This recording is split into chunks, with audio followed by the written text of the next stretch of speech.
Assalamualaikum warahmatullahi wabarakatuh. Assalatu wassalamu ala rasulillah wa ala alihi wa mawalah amabad. Sobat pemirsa Islamicpreneur TV yang dirahmati Allah, jumpa lagi dengan saya Abu Asa Kananta. Mudah-mudahan tayangan ini bisa memberikan kita edukasi, inspirasi, dan motivasi. Saat ini kita akan membahas tentang kiat-kiat ya, menghindari riba di bulan suci Ramadan ini. Sebagaimana Rasulullah SAW bersabda, "Qad ja'akum sahru Ramadana sahru mubarakan." Telah datang kepada kalian bulan Ramadan, bulan penuh keberkahan. Masya Allah. Dan jangan sampai lupa, kalau kita diberikan kesempatan oleh Allah Subhanahu wa Ta'ala untuk bisa merasakan di bulan Ramadan ini, ya ambil sebanyak-banyaknya. Salah satunya adalah beribadah puasa dengan khusyuk, dengan tenang, dengan ikhlas karena Allah Subhanahu wa Ta'ala. Balik lagi ke tema, bagaimana cara-cara kiat menghindari riba di bulan suci Ramadan ini. Yang pertama, kita harus kenali dulu apa itu riba ya. Riba adalah kullu qardin ja'ra manfaatan fahuwa riba. Setiap hutang yang bawa manfaat itu adalah riba. Jadi sobat pemirsa harus pahami dulu nih, riba itu apa? Ya, betul sekali ya. Riba itu adalah ketika kita berhutang lalu kita mengembalikan pinjaman, ada kelebihannya. Nah, lebihnya ini yang disebut dengan riba.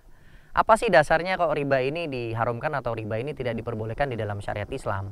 Ya, pertama adalah Al-Quran menyatakan wa halallahu al-bai'a wa harrama riba. Ya, Allah menghalalkan jual beli dan mengharamkan riba. Nah, ini jelas sekali di sana disebutkan bahwasannya riba itu diharamkan oleh Allah Subhanahu wa Ta'ala dan jual beli itu dihalalkan oleh Allah Subhanahu wa Ta'ala. Jadi ada dua ya.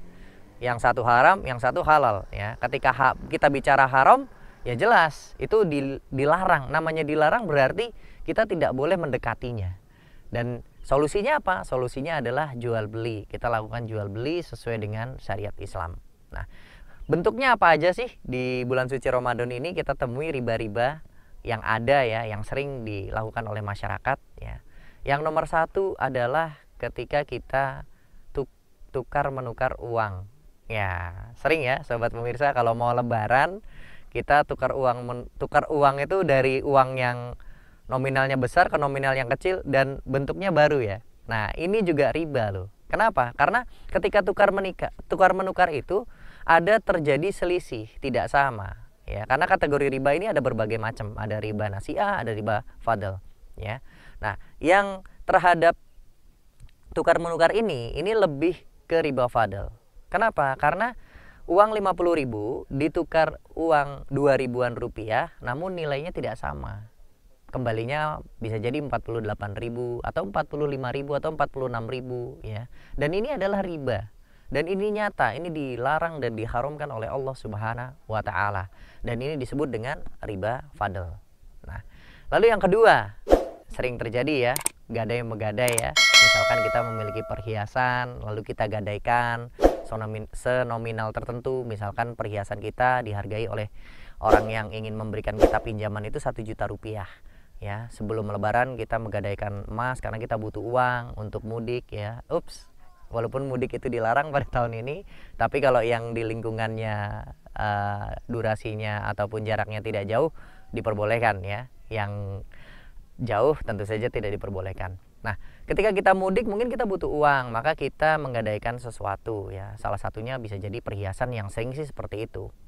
Oke, kita menggadaikan perhiasan senilai 1 juta rupiah. Nah, setelah lebaran kita mengembalikan nilainya lebih dari 1 juta rupiah. Nah, ini adalah disebut dengan riba. Tadi qaidulnya adalah kullu qardin ja'ra manfaatan fahuwa riba. Setiap pinjaman yang membawa manfaat ataupun kelebihan itu adalah riba.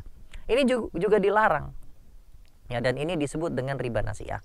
Ya, benar-benar dilarang oleh Allah Subhanahu wa Ta'ala yang nanti akan menyebabkan hilangnya keberkahan.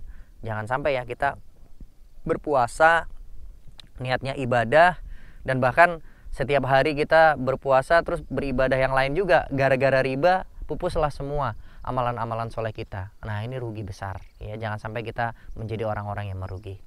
Dan yang terakhir, nah ini yang sering terjadi ya, kalau kita butuh motor, butuh mobil ya menjelang lebaran. Ini hal yang biasalah ya di lingkungan kita. Kalau mau lebaran itu kita biasanya mengganti, mungkin motornya udah usang atau mobilnya sudah tidak layak pakai sehingga kita mengganti yang baru. Nah, itu juga didapat dengan cara-cara riba ya.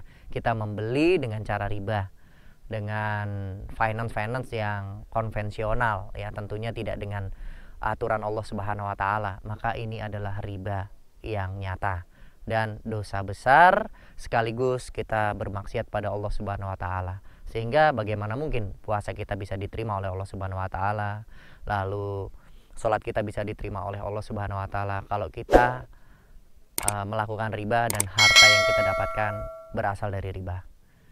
Baik, sobat pemirsa Islamicpreneur TV yang dirahmati Allah, mungkin demikianlah yang bisa saya sampaikan. Mudah-mudahan ini sangat bermanfaat bagi saya pribadi dan juga sobat pemirsa Islamicpreneur TV. Jangan lupa subscribe, klik loncengnya, komen, like, share seluas-luasnya agar tayangan ini bisa bermanfaat bagi orang banyak.